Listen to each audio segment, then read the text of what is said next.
Bienvenidos a la Noche Infinita. Antes de comenzar, cuéntanos en los comentarios desde dónde nos escuchas y qué temáticas te gustaría que exploremos en el futuro. Leemos cada mensaje con atención y siempre tomamos en cuenta sus sugerencias para los próximos relatos. Sin nada más que decir, comencemos. Me llamo Jesús y crecí en un barrio sin nombre, en la periferia de Reynosa, Tamaulipas. De esos lugares donde el polvo cubre todo y el silencio tiene miedo de romperse. Mi hermano mayor, Tomás, era lo único bueno que me quedaba. Mis jefes se habían ido, uno a Estados Unidos, la otra al Panteón, y él se hizo cargo de mí como pudo desde los 14 años. Tomás trabajaba en lo que hubiera, mecánico, taxista, ayudante de tortillería. Nunca se metió con nadie, pero eso no lo salvó. Un día, lo recogieron en la calle frente a la refaccionaria donde trabajaba. Lo levantaron 3 camionetas sin placas. Nadie dijo nada. Nadie vio nada.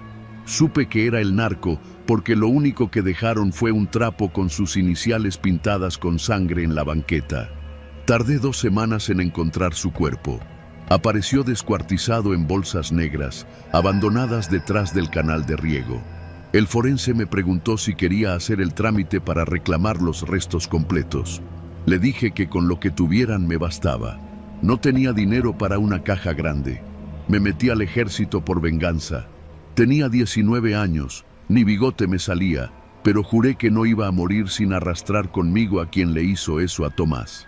Pensaba que desde dentro, con un arma en la mano y un uniforme que me abriera puertas, podía llegar más lejos que llorando solo en casa. Y lo hice. Me volví un excelente soldado, disciplinado, callado, útil. Aprendí rápido, aprendí a no hacer preguntas. Estuve primero en Chiapas, luego en Veracruz, pero mi objetivo era regresar al norte. Lo logré en mi 3er año de servicio. Me asignaron a una unidad especial de inteligencia militar en San Fernando, bajo las órdenes del general Adrián Mora Valdés. A ese cabrón todos lo respetaban. En la base le decían el cirujano, porque nunca dejaba huellas. Operaciones limpias, precisas, sin ruido. A mí me impuso desde el primer día, no por lo que decía, sino por la manera en que todos se callaban cuando él entraba. Un día me llamó a su oficina. Me preguntó si era de Reynosa. Le dije que sí, que ahí había nacido. ¿Conoces la colonia Las Bugambilias?, preguntó, sin mirarme. Sí, mi hermano vivía ahí. No dijo nada, solo anotó algo en una libreta negra. Luego me ordenó que al día siguiente lo acompañara a una operación en esa misma colonia. Llegamos con 8 hombres, sin insignias, en 2 camionetas grises. Eran casi las 4 de la madrugada. El general iba adelante, dando órdenes por radio. Cuando bajamos, el objetivo era claro. Una casa con portón oxidado, rejas en las ventanas y un perro flaco amarrado a un poste. Mi estómago se retorció cuando vi el número pintado con aerosol en la fachada. Era la casa donde Tomás había vivido, la misma donde lo levantaron. El general me miró por primera vez, con esa expresión vacía de emoción. ¿Te suena?, asentí, sintiendo una presión en el pecho que no podía controlar.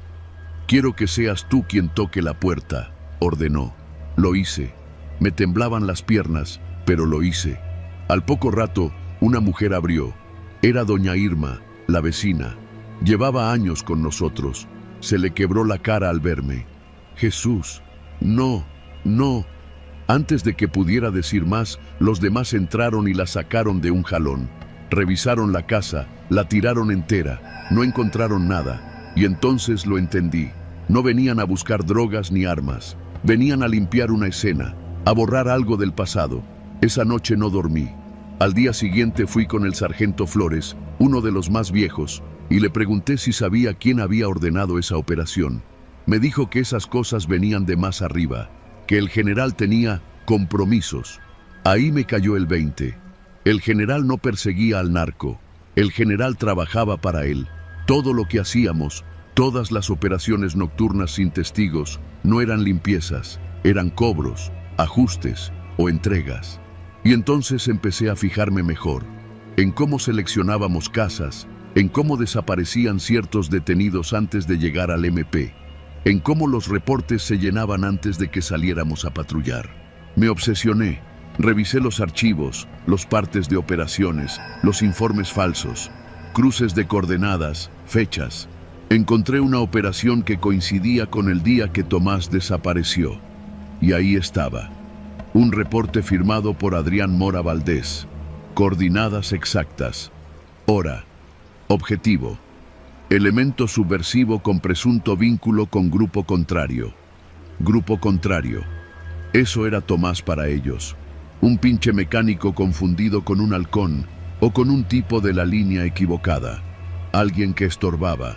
Mi hermano no tenía nada que ver.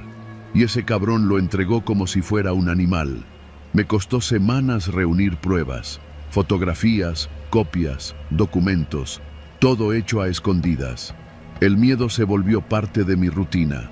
Cada vez que me dormía pensaba que al despertar tendría un tiro en la nuca o me iban a encontrar colgado en un árbol.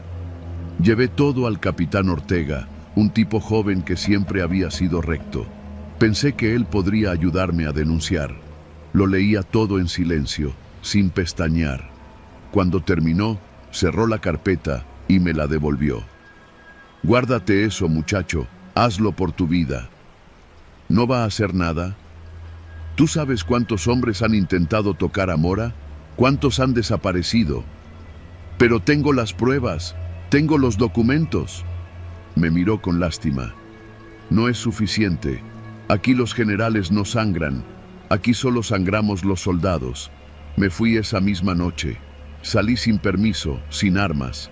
Crucé la frontera como un perro callejero, con lo puesto. Pasé por McAllen, luego por Houston. Dormí en terminales de autobuses, en casas de conocidos. Nadie me buscaba, todavía. Pero yo sabía que vendrían. Después de 2 meses, logré contactar a una periodista de investigación. Le mandé los documentos, las fotos, los reportes. Ella me respondió con una sola frase. Si esto es cierto, estamos todos muertos. No volvió a contestar. Hoy vivo con otro nombre, en una ciudad donde no me conocen. Trabajo en la construcción, en silencio. Todas las noches veo a Tomás en sueños, preguntándome si ya lo vengué. No tengo el valor para decirle que no. Hace una semana leí en las noticias que el general Mora fue ascendido a una dirección nacional.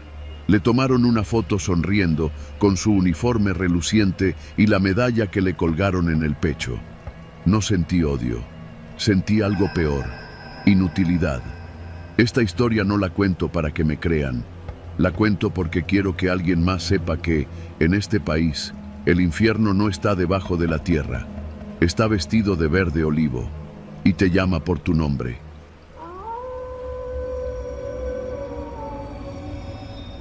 Me llamo Saúl Castañeda, tengo 20 años y hace apenas 3 meses terminé el adiestramiento en el campo militar número 1, en la Ciudad de México. Era el primero de mi familia en vestir uniforme. Mi madre decía que me veía imponente, aunque por dentro seguía siendo el mismo chamaco flaco y nervioso de siempre. Cuando me mandaron al norte, a la base de Santa Gertrudis, en Chihuahua, no sabía que mi primera misión no iba a ser contra ningún enemigo extranjero, ni en un despliegue de ayuda civil. Nada de eso. Mi primera misión fue escoltar un cargamento para un hombre al que ni siquiera le decían por su nombre, solo el patrón. Todo empezó en la cantina de la base. Era jueves y yo había terminado guardia a las 6. Estaba cenando cuando entró el capitán de León con su voz ronca y su cara de piedra. Tú, Castañeda, ponte de pie, ya tienes misión. ¿A dónde, mi capitán? No respondió. Solo me lanzó las llaves de una Cheyenne blindada y me dijo que alistara mis cosas. Vas con el teniente Morquecho, te da los detalles en camino. Ah, y no olvides tu arma larga. Así de fácil. Nadie me dijo nada más. Partimos a las 9 de la noche, sin uniforme, en ropa táctica sin insignias, como si fuéramos una empresa de seguridad privada. En la parte trasera iban 3 compañeros más. Ruiz, un sargento callado que mascaba tabaco como loco, el soldado Díaz, que no dejaba de ver su celular, y uno que no conocía, al que todos llamaban el Toluco. Durante los primeros kilómetros no se dijo mucho. Solo el sonido del motor, el rechinido de los amortiguadores y el traqueteo metálico del armamento en el piso. Yo iba adelante con Morquecho, quien finalmente me soltó lo que iba a pasar. Vamos a llevar unos paquetes al otro lado. Solo los escoltamos hasta la sierra. Luego se encargan los que tienen que encargarse. ¿Qué paquetes? Me miró con una media sonrisa. No preguntes, soldado. Mira y aprende. Llegamos a una bodega vieja a las afueras de Ascensión, a menos de 20 kilómetros de la frontera. Un lugar de lámina oxidada, con un letrero medio caído que decía Agroindustrias del Norte. El aire olía a tierra seca y diésel. 2 camionetas Tacoma estaban estacionadas afuera, con hombres armados custodiando la entrada. Ninguno llevaba uniforme, pero todos estaban mejor equipados que nosotros.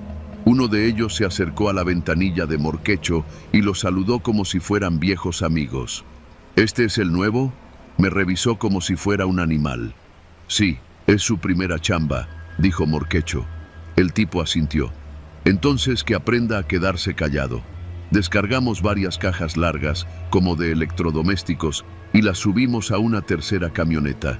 Ninguno de nosotros preguntó qué había dentro, pero todos sabíamos. Lo sabíamos desde el momento en que la orden llegó sin papeleo, sin lista de armamento, sin bitácora firmada. Nos turnamos para escoltar la caravana, que se internó por un camino de terracería hasta perderse en la nada. Avanzamos durante más de 1 hora por rutas que no aparecían en ningún mapa militar. Todo estaba coordinado. Cada punto de control era custodiado por hombres armados con radios Motorola y chalecos con una letra Z bordada en la espalda. Z de Zafiros, el cártel que controla esa parte de la frontera. Fue ahí donde entendí la gravedad del asunto. No estábamos del lado de la ley, no del todo. En uno de los descansos, mientras orinábamos junto a unos mezquites, me acerqué a Morquecho. «Mi teniente, ¿esto es oficial?». Se tardó en responder. Al final, me miró sin emoción. «¿Tú quieres seguir vivo, soldado? Entonces no preguntes eso otra vez». «Pero, ¿y si nos cachan?». «¿Quién? ¿La guardia? ¿El ejército?». «Somos nosotros, Saúl. Nosotros somos la autoridad aquí. Esto pasa con orden, con permiso, desde arriba». «¿Desde qué tan arriba?». «Desde donde ya no te conviene mirar». Llegamos al punto de entrega a las 3 de la mañana. Era un claro en medio de la sierra, con un tráiler refrigerado esperando. Cuando el patrón llegó, lo supe de inmediato. No por su ropa, que era sencilla, sino por el silencio que se hizo cuando bajó de su Suburban. Un tipo moreno, fornido, de unos 40 años. Su voz era suave, pero se notaba el mando en cada palabra. Se acercó a Morquecho, le dio un apretón de manos y luego se volvió hacia mí. «¿Tú eres el nuevo?». «Sí, señor». Me miró como si pudiera ver dentro de mí. «¿Tienes familia?». «Sí». «Entonces haz las cosas bien y no tendrás problemas. Aquí la lealtad se premia. La traición, bueno, mejor ni hablar de eso». Después de la entrega, regresamos a la base como si nada. A las 7 de la mañana estábamos de vuelta en el comedor. El resto de la tropa ni se enteró. Nadie preguntó nada. Esa misma noche me depositaron en la tarjeta bancaria una cantidad que no cuadraba con mi sueldo. Una gratificación, le llamaban. Pasaron los días y la misión se repitió. 1, 2, 3 veces más. El mismo recorrido, los mismos rostros, los mismos silencios. Empezamos a dejar los rifles en la Cheyenne. No hacían falta. Nadie nos iba a tocar. Lo que sí cambió fue mi manera de dormir. Cada noche era más difícil conciliar el sueño. En mis sueños veía las cajas, los cadáveres, los paquetes envueltos en plástico negro con cinta industrial. Porque ya no eran electrodomésticos lo que movíamos. Era carne, era gente, migrantes en algunos casos. En otros, enemigos del patrón, castigos, advertencias. Una madrugada, en uno de los traslados, algo salió mal. Uno de los operadores de la caravana, un muchacho de menos de 30 años, se puso nervioso al ver una patrulla federal en el camino. Frenó de golpe y sacó su pistola. Le disparó al aire y luego quiso escapar. pero no llegó ni a 3 metros. Uno de los hombres del patrón le disparó en la cabeza, justo frente a mí. El cuerpo cayó como un costal, su sangre se mezcló con el polvo. Me quedé ahí, paralizado. Morquecho me empujó del hombro. Carga el cuerpo y apúrate. Pero está muerto. ¿Y qué esperas que reviva? Muévete, soldado. Lo cargué. Era pesado, era humano. Esa noche no dormí, ni esa ni muchas otras. Empecé a escribir cartas a mi madre, como si todo estuviera bien. Estamos patrullando en zonas rurales, le decía. Nada de qué preocuparse. Me dolía cada letra que escribía. Sentía que me estaba pudriendo por dentro, pero no podía salirme. No podía desertar. No cuando ya sabían dónde vivía mi familia. No cuando ya había estado cara a cara con el patrón. Un mes después, hubo una redada en un pueblo cercano. Murieron 3 soldados. El informe oficial decía que fue un enfrentamiento con el crimen organizado. Lo que no decía era que uno de ellos, el sargento Ruiz, había empezado a hablar. Había llamado a un periodista. Había mandado mensajes desde un celular que se suponía estaba apagado. Lo encontraron con la boca abierta, llena de tierra, en una brecha de terracería. A él no lo mataron los narcos, lo mataron los suyos. Y ahí supe que ya no había marcha atrás. Hoy hace 1 año de esa primera misión. Estoy en otra base, en Sinaloa. Soy cabo ahora. Los ascensos llegan rápido cuando sabes obedecer, cuando aprendes a no mirar directo a los ojos del infierno, cuando entiendes que a veces sobrevivir no es lo mismo que vivir. Ya no sueño, ya no tiemblo, pero aún recuerdo el rostro de aquel operador con la bala en la frente y los ojos vacíos de los que alguna vez creí que eran mis hermanos de armas. Y sé que, tarde o temprano, esa misión, mi primera misión, va a venir por mí. Porque aquí, en esta guerra que no tiene uniformes ni banderas, todos tenemos fecha de caducidad, solo que no viene marcada en la solapa del uniforme. Viene en el silencio de los que te rodean y en la forma en que aprietan el gatillo cuando ya no sirves.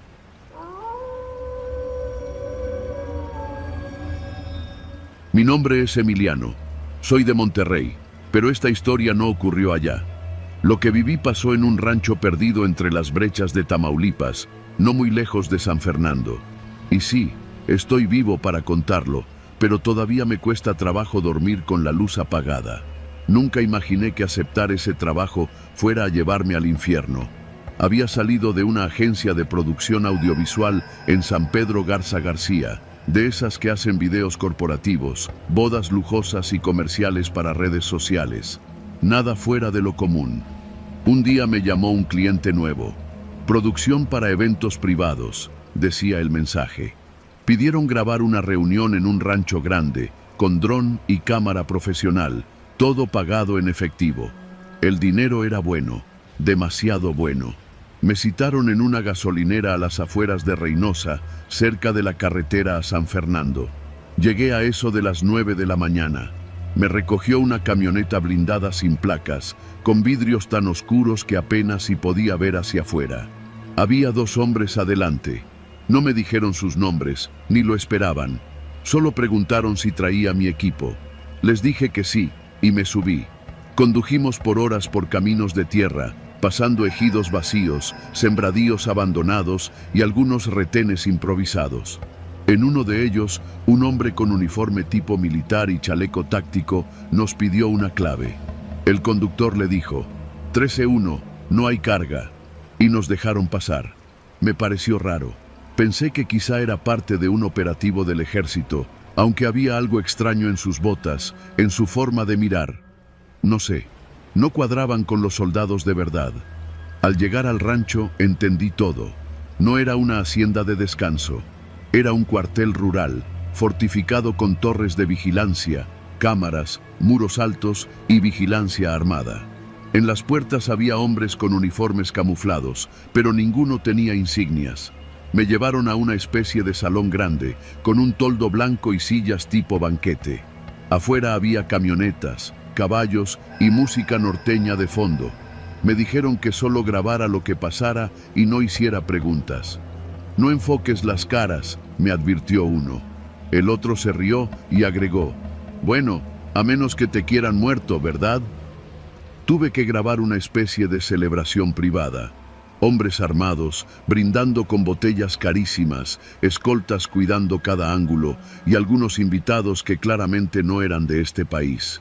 No voy a mentir, tenía miedo. Pero como buen profesional, hice lo que me pidieron, guardé el material en una memoria, lo respaldé en una nube cifrada y traté de mantenerme neutral. Después de la comida me dijeron que me quedaría a dormir ahí. Me negué. Dije que no era parte del trato, que tenía que regresar. Pero el hombre que parecía estar a cargo, un tipo delgado, con sombrero fino y camisa blanca, me miró fijamente y dijo: «Nadie sale hasta que ellos se vayan». Se refería a los extranjeros. Uno de ellos traía uniforme con un parche que decía Grupo Antiterra. No supe si era real o inventado. Hablaban en inglés, pero con acento del sur de Estados Unidos. Estaban discutiendo mapas, cargamentos, rutas. Yo no estaba invitado a esa conversación. Solo estaba encerrado en una cabaña sin señal. Pasé 2 días ahí, comiendo lo que me daban, durmiendo con el equipo junto a la cama. El tercer día escuché gritos en la madrugada. Un hombre estaba siendo interrogado en la parte trasera del rancho. Lo estaban golpeando. Grité que quería irme. Nadie respondió. 1 hora después, entró uno de los guardias con cara seria. «Traes tu cámara. Vente». Me llevaron a grabar una ejecución. No diré los detalles, no los repetiré jamás. Lo que sé es que esa fue mi sentencia. Me convertí en testigo de algo que no debía ver. El tipo del sombrero me tomó por el hombro, me miró con una calma aterradora y dijo: «Quédate tranquilo, mi gente ya habló con los soldados». «¿Soldados?», pregunté. Él sonrió. «Sí, los de la puerta. Todo bien. Ellos no vieron nada». Supe entonces que no iba a salir de ahí. Esa noche hice lo único que pude. Saqué una de las cámaras pequeñas que llevaba para tomas secundarias y la escondí entre mis ropas. Grabé en silencio todo lo que pude: los accesos, los guardias, los movimientos. En una de las tomas, con el zoom al máximo, se ven claramente hombres con uniforme del ejército mexicano custodiando la entrada del rancho. Estaban armados, de pie, saludando a los vehículos que entraban con paquetes cubiertos por lonas. Soldados reales. Algunos traían el logo de la Sedena en el brazo. En ese momento entendí que no había salida por las buenas. La única forma de sobrevivir era escapar sin ser visto y hacer que ese video llegara a algún lugar. No sabía cómo, pero lo intenté. Esperé hasta la madrugada del 5.º día. Sabía que había cambio de turno entre las 3 y las 4 de la mañana. La cabaña tenía una pequeña ventana sin barrotes. No era mucho, pero bastaba para colarme. Me deslicé por ella en silencio, con la cámara oculta entre mi ropa, un cable USB y una memoria que guardé en mi bota. Caminé entre los árboles, evitando los reflectores. Escuchaba radios, voces bajas. No me atreví a correr. Avancé como si estuviera sonámbulo. En algún momento vi a uno de los soldados, no un narco, un militar real, con su uniforme impecable. Me miró a los ojos por un segundo. No hizo nada. Me dejó pasar. ¿Sabía que yo no pertenecía ahí? ¿O estaba demasiado cansado para preguntar? No lo sé. Solo seguí caminando. Después de casi 40 minutos en la oscuridad, encontré un tramo de brecha con marcas recientes de neumáticos. Sabía que era la ruta de escape. Corrí. No sé cuántos kilómetros, no sé cuántas veces me caí o cuántas espinas se me enterraron en las piernas. Lo que sé es que cuando amaneció, estaba en medio del monte, sin agua, sin comida, con el cuerpo hecho mierda y la cámara aún grabando en mi pecho. Unos jornaleros me encontraron. Pensaron que era un migrante perdido. Me dieron agua. Uno de ellos tenía un celular viejo. Le pedí que me dejara usarlo. Llamé a un amigo periodista en Monterrey, alguien que alguna vez me pidió ayuda para grabar un reportaje de investigación. Le dije una sola frase: «Tengo el video, hay soldados con ellos». 3 días después, el video circuló de manera anónima por grupos en Telegram y Twitter. Nunca lo firmé, nunca dije que era mío, pero quien lo vio sabía que no era falso. Se ve el rancho, las camionetas, los militares en la entrada. Se ve mi respiración agitada. Se escucha mi voz temblorosa diciendo: Me llamo Emiliano, y si estás viendo esto, es porque logré salir. La última escena es la más perturbadora. Al fondo, apenas visible en la penumbra, se ve a uno de los soldados mirar hacia donde está la cámara y saludar con 2 dedos en la frente, como si supiera que lo estaban grabando. Estoy vivo. Cambié de nombre, de ciudad, de rostro incluso. No puedo usar redes sociales, no puedo volver a trabajar en lo que amaba, pero estoy vivo. Y aprendí algo. No le creas a los uniformes. A veces los monstruos no se esconden bajo máscaras. A veces te abren la puerta y te dicen «todo bien, jefe», mientras te escoltan directo al matadero. Por eso te digo, no los mires a los ojos. Y si alguna vez escuchas que quieren que grabes un evento privado en un rancho, huye.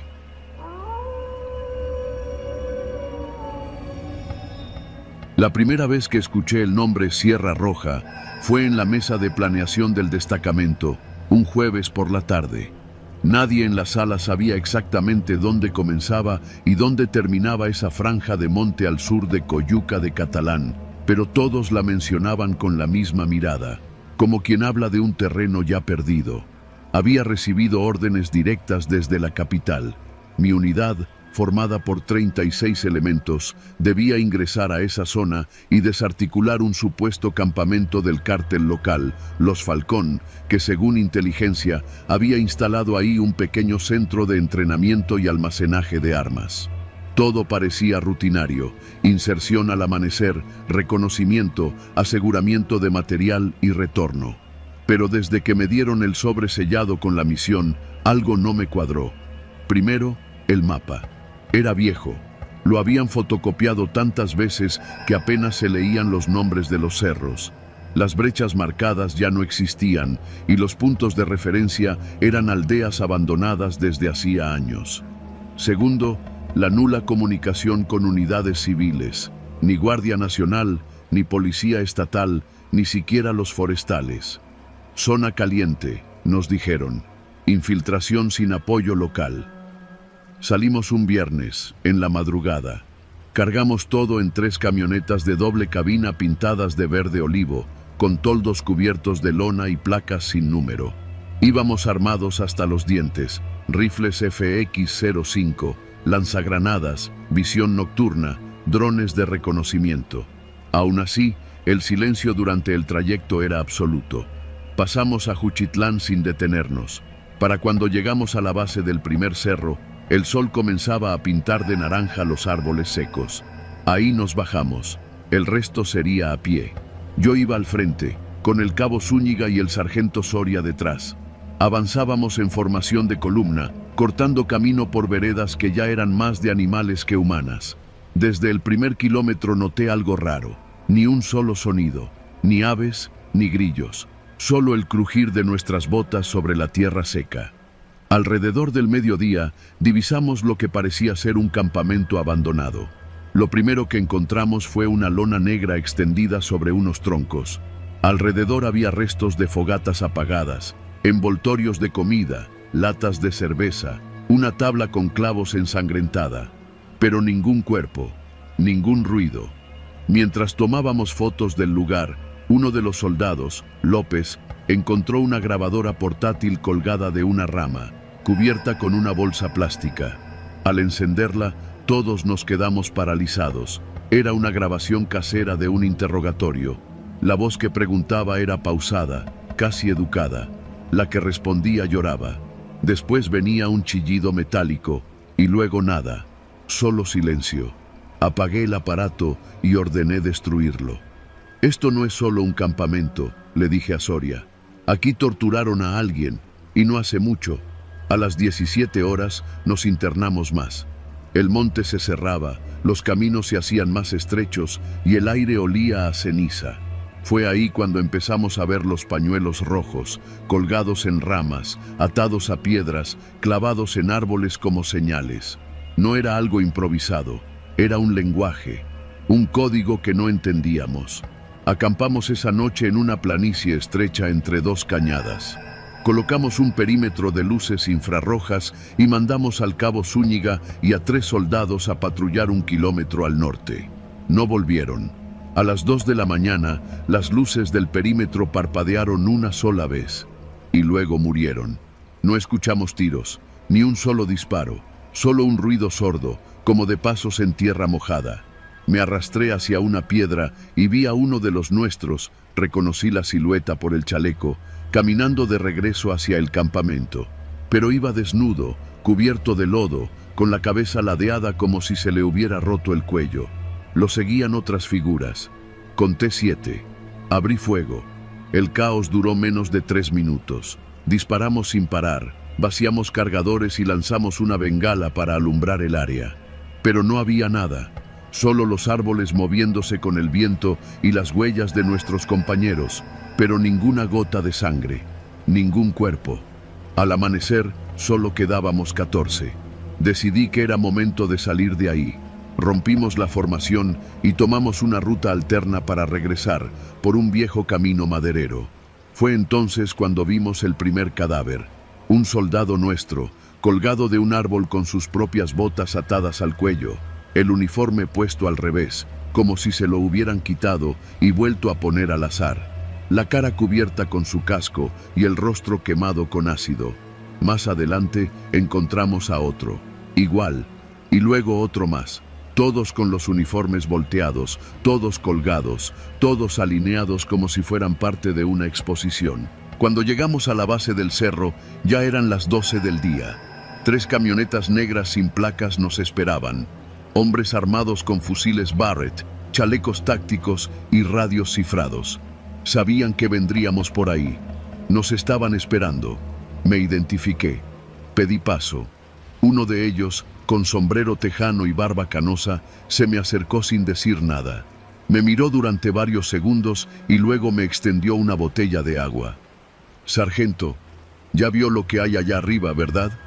No respondí. No tenía fuerzas. «No vuelvan», dijo él. «Esa sierra ya no es suya. Desde hace mucho dejó de serlo. Nos dejaron pasar, sin tiros, sin amenazas, sin mostrar superioridad. Ellos sabían que ya nos habían ganado, no en la balacera, sino en la mente». Esa tarde, al regresar al destacamento, conté 15 hombres vivos. El resto se quedó colgado en los árboles, convertidos en advertencias. El informe oficial habló de una emboscada, de francotiradores, de bajas inevitables. Nadie mencionó los cuerpos colgados con los uniformes volteados. Nadie mencionó que en la Sierra Roja los muertos no gritan, pero enseñan. Desde entonces tengo pesadillas con esas botas colgando y con la voz de aquel hombre diciendo, «No vuelvan», y créeme, no lo haremos.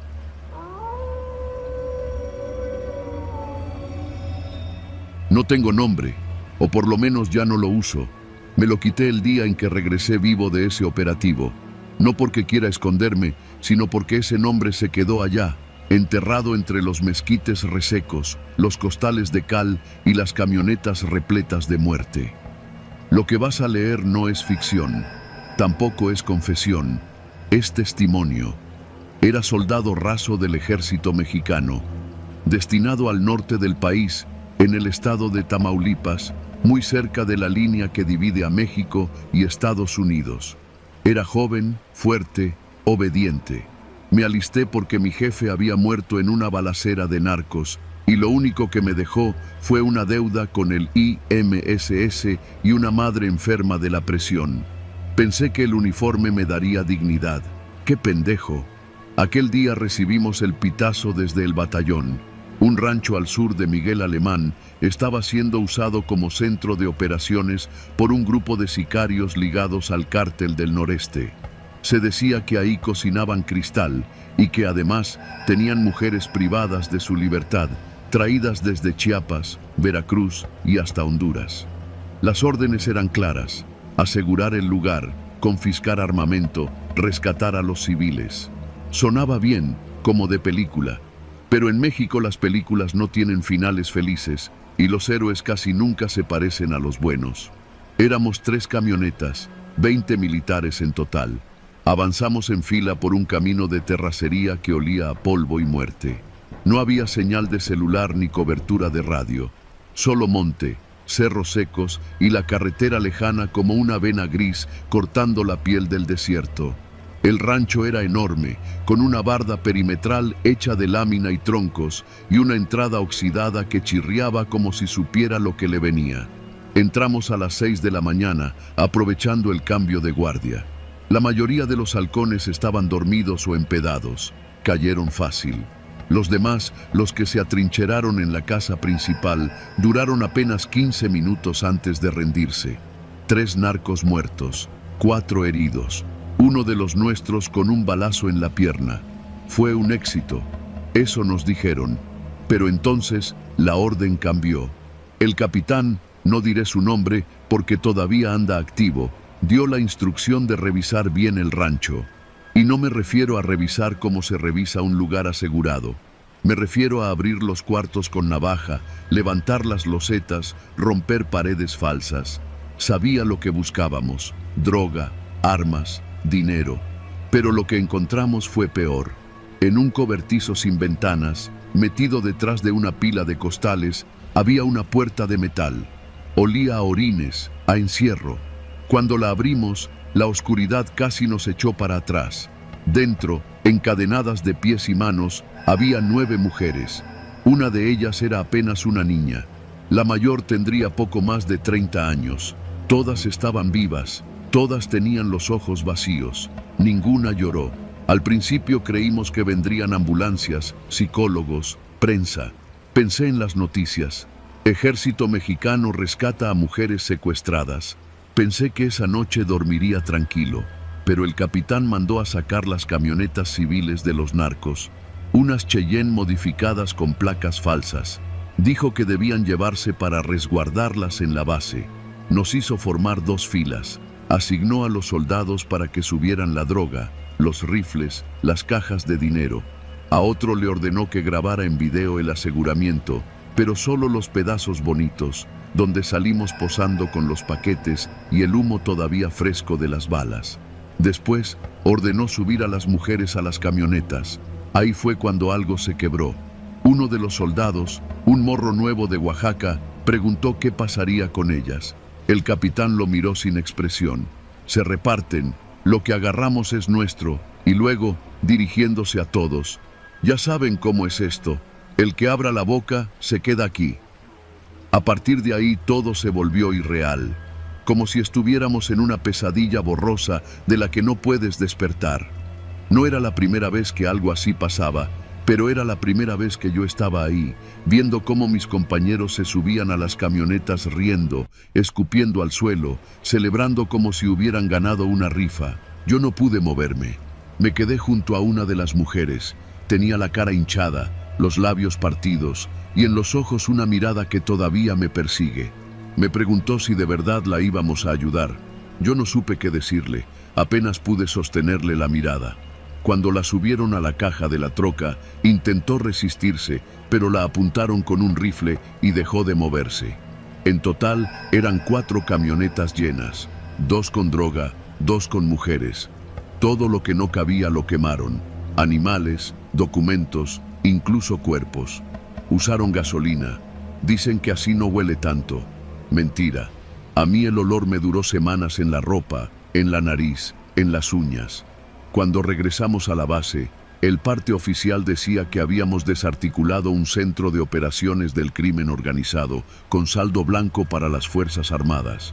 Se entregaron 5 kilos de cristal, 6 fusiles y 2 camionetas. Nada más. Nadie mencionó a las mujeres. Nadie mencionó las otras 2 camionetas. Las desaparecieron del informe como si nunca hubieran existido. A los 2 días, uno de los soldados apareció muerto. Supuestamente se cayó de una moto en su día libre. Nadie lo creyó. Todos sabíamos que había hablado con su novia por teléfono y le había contado lo del operativo. Fue suficiente para borrarlo. Otro desertó. A mí me llamaron cobarde por quedarme al margen. El capitán me dijo en corto: tú no te ensuciaste, pero tampoco abriste el hocico. Eso te salva. Duré 6 meses más en el ejército. Luego me dieron de baja por problemas psicológicos. Fue lo mejor que me pudo pasar. Hoy vivo en un cuarto en Reynosa. Nadie sabe mi nombre real. Trabajo en un taller mecánico. No tengo familia. No quiero tenerla, porque todavía sueño con ese rancho, con las voces, con la niña que no lloraba. Y no escribo esto para buscar perdón. Lo hago para que alguien sepa la verdad, porque allá afuera siguen pasando estas cosas, mientras los noticieros hablan de golpes al narco y los políticos aplauden a los soldados. Pero los que vimos lo que se quedaron con el botín, sabemos la verdad. Nosotros no fuimos héroes, fuimos cómplices.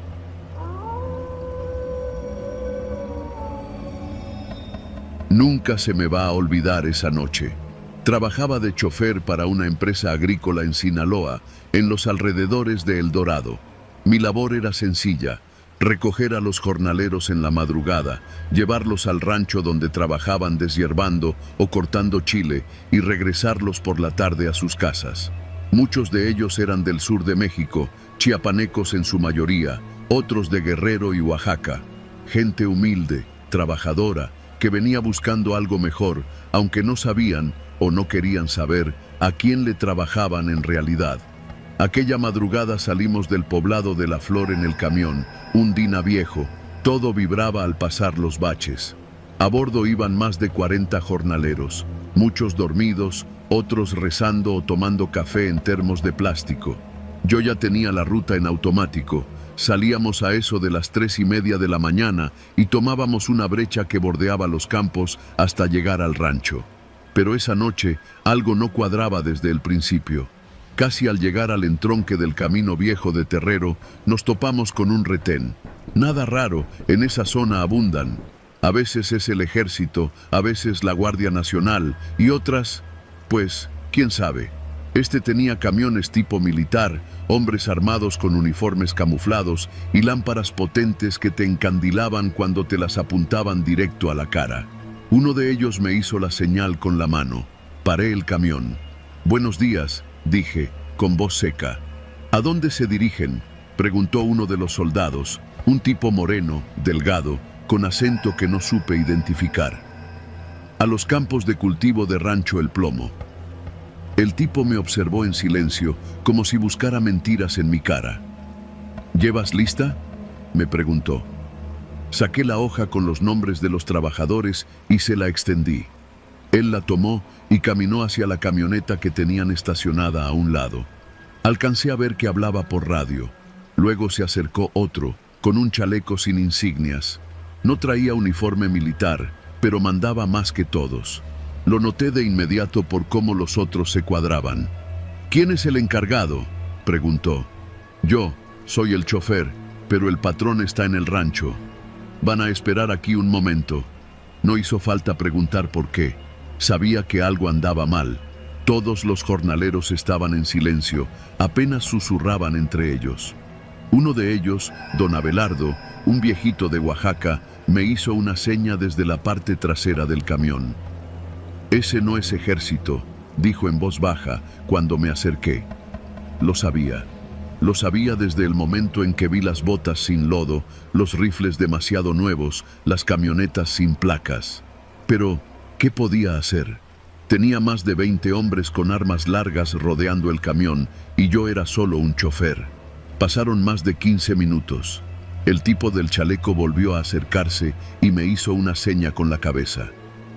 «Vamos a revisar el camión», dijo. «Claro», respondí, tragando saliva. Subieron 4 de ellos. Revisaron mochilas, voltearon cobijas, preguntaron nombres como si buscaran a alguien. Uno de los soldados, el mismo que me detuvo, se bajó y le dijo algo al del chaleco. Este asintió. Luego se acercó de nuevo. «Van a acompañarnos», dijo, y sin más, hizo una seña con el brazo. Me ordenaron seguir su camioneta por un camino que no conocía, una brecha que se metía entre los cerros. Los jornaleros comenzaron a ponerse nerviosos. Uno de ellos, el joven Orlando, se me acercó. «¿Nos van a llevar al rancho?». «No lo sé, carnal», le respondí. «Pero guarden la calma, no hagan nada tonto. Me arrepiento de haber dicho eso». Después de 20 minutos de camino, llegamos a un claro, un sitio polvoso donde había huellas de llantas grandes. Había estructuras improvisadas de madera, costales apilados y una especie de fosa a medio tapar. Nos ordenaron bajar. Uno por uno, los jornaleros fueron sacados del camión. Nos formaron a todos, yo al frente, ellos detrás de mí. Nadie hablaba, solo se oían los pasos sobre la tierra suelta. Fue entonces que lo supe. No era un retén, era una trampa. El tipo del chaleco se quitó la gorra y nos miró, como si estuviéramos en una vitrina. Les vamos a hacer unas preguntas. Contesten con la verdad y todo estará bien. Las preguntas no tenían sentido. ¿Quién es su patrón? ¿Cuánto ganan? ¿Cuándo entraron a trabajar? ¿Conocen a El Pantera? ¿Han estado en el rancho Los Canelos? Nadie sabía qué responder. La mayoría solo asentía o negaba con la cabeza. El miedo era palpable. Se podía oler en el sudor seco de los jornaleros, en los pies temblorosos de los más jóvenes. Me interrogaron aparte. Me pidieron el teléfono. Revisaron mis mensajes, las llamadas, incluso la música que tenía guardada. Un tipo con mirada de loco me apuntaba mientras el otro revisaba mi mochila. Si estás metido con el otro lado, aquí te vas a quedar, me dijo, sin levantar la voz. Yo solo manejo el camión. No sé nada, respondí, con la voz más firme que pude fingir. Entonces se me acercó uno con una cámara. Me grabaron, diciendo mi nombre completo, mi CURP, y que no tenía nada que ver. Me pidieron que dijera eso, palabra por palabra. Pensé que iban a hacer lo mismo con todos, pero no. A los jornaleros solo los hicieron arrodillarse. Uno de ellos, el más viejo, don Abelardo, levantó la voz. Pidió que lo dejaran hablar con su patrón. Otro más empezó a llorar. Nadie los tocó, todavía. Yo seguía ahí, viendo todo, sentado en una piedra, con un tipo apuntándome el pecho. El del chaleco estaba recibiendo una llamada. Cuando colgó, miró a su gente y asintió. Fue entonces que los encapuchados salieron de una de las camionetas. No tenían uniforme, traían pasamontañas y armas largas. En las manos, unas mantas enrolladas con letras rojas. No hizo falta leerlas para saber qué decían. Las manos me sudaban, me temblaban las piernas. Uno de los tipos regresó con mi mochila. Me la aventó. Vete, ya grabamos tu testimonio. No hables, no grabes, no denuncies. Maneja y no mires para atrás. Me quedé inmóvil. Otro encapuchado se acercó y me dio un empujón. Caminé hacia el camión. Las piernas casi no me respondían. Subí, encendí el motor y esperé una señal. Me la dieron con el rifle, apuntando hacia la brecha de regreso. No quise mirar. No debía mirar. Arranqué y manejé. Lentamente al principio, luego más rápido, hasta que ya no los vi por el retrovisor. No lloré, no grité, no hablé. Solo seguí manejando, como si eso fuera a devolverme algo de cordura. Amanecía cuando llegué a La Flor. El sol apenas tocaba los cerros cuando los vi. Estaban en el camino, tirados boca abajo, alineados como si fueran sacos. Más de 30 cuerpos. Y las mantas encima, una de ellas firmada por el Cártel del Sur, otra por Los del Monte. Me detuve, apagué el camión y me bajé. Caminé entre ellos. Reconocí las ropas, las mochilas, hasta el termo de don Abelardo. No estaban vivos. Escuché un zumbido lejano, como de dron. Miré hacia el cielo, pero no vi nada. Volví al camión. No quise esperar. Manejé hasta la comandancia municipal. Di parte. Me tomaron la declaración, pero no pasó nada. Pelea de plazas, dijeron. Ajuste de cuentas. Los periódicos sacaron una nota breve. Nadie investigó. Nadie fue detenido. Los cuerpos se entregaron a las familias días después. A mí no me volvieron a llamar. No quise seguir trabajando con esa empresa. Vendí el camión, me regresé al sur. A veces sueño con ellos. Los veo de rodillas, con la tierra pegada en las manos. Escucho sus voces, pidiéndome que los saque de ahí. Pero ya es tarde. Para todos, para ellos, para mí. Porque después de esa madrugada, ya no volví a ser el mismo.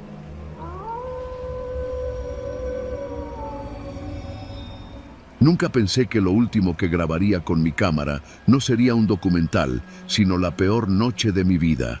Me llamo Eric Rivas, tengo 33 años y trabajo como camarógrafo freelance para una agencia de noticias en Monterrey. Hace unos meses, uno de mis contactos en la Guardia Nacional me filtró una operación que se estaba preparando cerca de la frontera chica, en Miguel Alemán. Me dijo que iban a intentar interceptar un convoy del Cártel del Golfo que trasladaba armas desde Camargo hacia Reynosa, pasando por brechas que el ejército apenas había empezado a mapear. No era la primera vez que me ofrecían cubrir algo así. Normalmente me negaba, pero esta vez acepté. No por valentía ni por vocación. Fue el dinero. Me prometieron una paga que no podía rechazar y el pase exclusivo para documentar la operación, siempre que no revelara identidades ni ubicaciones exactas. El material saldría editado semanas después, cuando la narrativa oficial ya estuviera armada. Así trabajan todos. Yo también. Salimos un viernes por la tarde, desde el cuartel de Apodaca. Nos trasladamos en 2 camionetas, una del ejército y otra civil. Yo iba con 2 soldados de inteligencia, el teniente Bravo y el cabo Estrada. Jóvenes, duros, pero con esa risa forzada de quien ya vio demasiadas cosas. Me dijeron que íbamos como punta de lanza, a reconocer una brecha antes del operativo principal. En la carretera todo iba en silencio. A través del parabrisas vi los campos desiertos, los árboles pelones, y al fondo el polvo naranja del atardecer pegado a las bardas de los ranchos abandonados. La frontera es otra cosa, un país paralelo donde no hay ley, solo convenios silenciosos entre hombres armados. Llegamos. Yo no debería estar contando esto. La verdad es que no lo hago por valentía, sino porque no quiero que se repita. Y si alguien me lee, si alguien escucha esto, que sepa que hay cosas en este país que no se curan ni con justicia ni con venganza. Todo comenzó en Tamaulipas, en un pueblo llamado San Rafael del Norte, pegado a la sierra. Habíamos llegado ahí como parte de una operación especial de inteligencia naval. Éramos 6 elementos del Grupo de Reacción Inmediata de la Marina: Rojas, Alvarado, El Chivo, Solís, Medina y yo. Llevábamos más de 4 meses infiltrados, operando bajo identidades falsas como trabajadores de una empresa de telecomunicaciones. Todo para derribar a El Puma, un jefe de plaza del Cártel del Golfo que tenía el control absoluto del corredor San Rafael, Ciudad Mante. Durante semanas vigilamos sus movimientos. Sabíamos en qué casa dormía, cómo rotaba sus escoltas, cuándo cambiaba de número, hasta cuándo veía a su amante en el motel La Paloma. La orden llegó el 7 de junio. Neutralizarlo sin hacer ruido. Ni helicóptero ni despliegue. Solo nosotros 6, sin respaldo aéreo. Y lo hicimos. Lo cazamos en una brecha mientras se dirigía con 2 escoltas a una casa de seguridad. Lo bajamos del convoy con una precisión quirúrgica. 3 disparos bien colocados. El Puma cayó sin siquiera ver de dónde vinieron las balas. Limpiamos la escena y desaparecimos como si nunca hubiéramos estado ahí.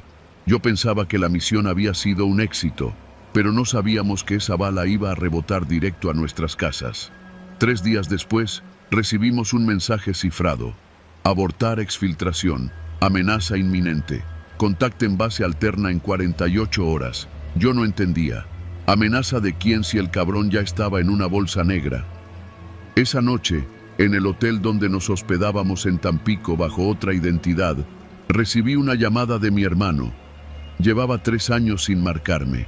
Mi madre, llorando detrás, gritando. No entendí mucho al principio, solo escuchaba: se los llevaron, y no sé cómo pasó.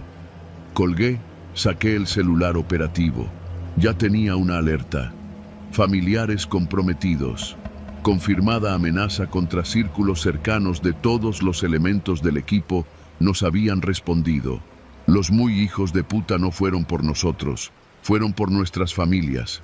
Yo era el único del grupo que tenía familia en Reynosa. Los demás venían de Guerrero, Veracruz y la Ciudad de México. En menos de 24 horas, los 6 habíamos recibido la misma noticia. Madres, esposas, hermanos, hijos, todos desaparecidos. Y luego vino el segundo mensaje. Un video, sin logo, sin voz, solo imágenes. En el primero salía la hija de Solís, una niña de unos 8 años, amarrada de manos en una bodega. No lloraba, solo estaba ahí, con la mirada vacía. El fondo era una lona negra, sin puntos de referencia. Luego, sin sonido, un hombre con pasamontañas ponía un cartel al lado. Querían limpiar la casa. Ahora barren con sus hijos. No sabíamos qué hacer, no podíamos acudir con el alto mando, ellos lo negarían todo. Misión fantasma, consecuencias fantasmas. Eso nos habían dicho desde el principio. Los días siguientes fueron una tortura. Nos escondimos en una casa abandonada en Altamira, sin teléfonos, solo radio codificada y un mapa. Teníamos miedo, pero el coraje nos consumía más rápido que el miedo. Fue Rojas quien soltó la idea que cambió todo. Si los quieren vivos, no los van a tocar todavía, van a negociar, y eso significa que podemos rastrear. ¿Rastrear cómo?, pregunté.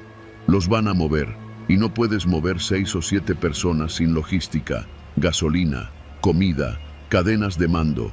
Tienen que dejar rastro. Y tenía razón. Gracias a una fuente civil de Alvarado, un ex policía que trabajaba como halcón doble cara, dimos con una ubicación probable en un rancho en la zona rural de González, a unos 40 kilómetros de donde cayó el Puma.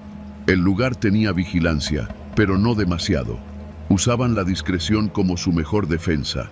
Planeamos la operación en silencio. No se lo contamos a nadie, ni siquiera a nuestras esposas cuando lográbamos una llamada encriptada. Dormíamos 2 horas al día, comíamos lo mínimo y cada uno dejó una carta de despedida en caso de que no regresáramos. La noche del 19 de junio entramos al rancho. Fue un infierno. Había 7 sicarios armados, pero no estaban listos para alguien como nosotros. Los abatimos en menos de 4 minutos. En la segunda planta del caserón, en un cuarto sin ventanas, encontramos a nuestras familias, o a lo que quedaba de ellas. Mi madre tenía moretones por todo el cuerpo. A Medina le entregaron a su esposa con el brazo dislocado. La esposa de Rojas, no quiero describirlo. Él se quedó mirándola durante 5 segundos. Luego se quitó el chaleco, se sentó en el piso y empezó a llorar como un niño. Nunca más volvió a hablar una palabra. Las sacamos de ahí, en camionetas robadas. Cruzamos caminos sin pavimento, evadiendo retenes falsos y reales. Nos hicimos fantasmas otra vez. Esa misma noche recibimos la última amenaza. Un video más. Esta vez era el hermano menor de Solís. Solo dijo una frase antes de que apagaran la cámara. Ustedes creen que esto terminó, pero esto solo es el primer pago. No lo dije al principio, pero esta historia no es solo sobre lo que pasó, sino sobre lo que sigue pasando. No hemos vuelto a vernos. Cada uno se fue por su cuenta, con sus familias maltrechas, escondiéndose, cambiando de ciudad, de nombres, de rostros. Algunos pidieron asilo, otros se perdieron en pueblos pequeños con nuevos oficios. Alvarado desapareció por completo. No contesta radios, no hay señales. Yo creo que lo mataron. Yo ahora vivo en Puebla. Vendo sistemas de alarma. Mi madre no duerme bien desde entonces.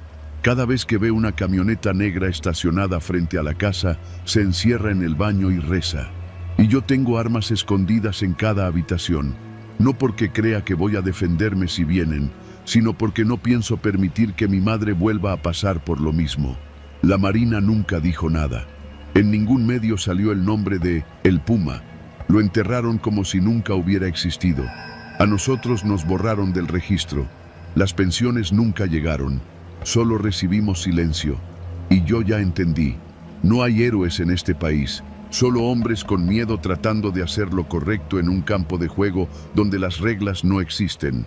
Si tú estás en las fuerzas y estás leyendo esto, escúchame bien. No creas que lo peor que puede pasarte es morir. A veces, lo peor es sobrevivir.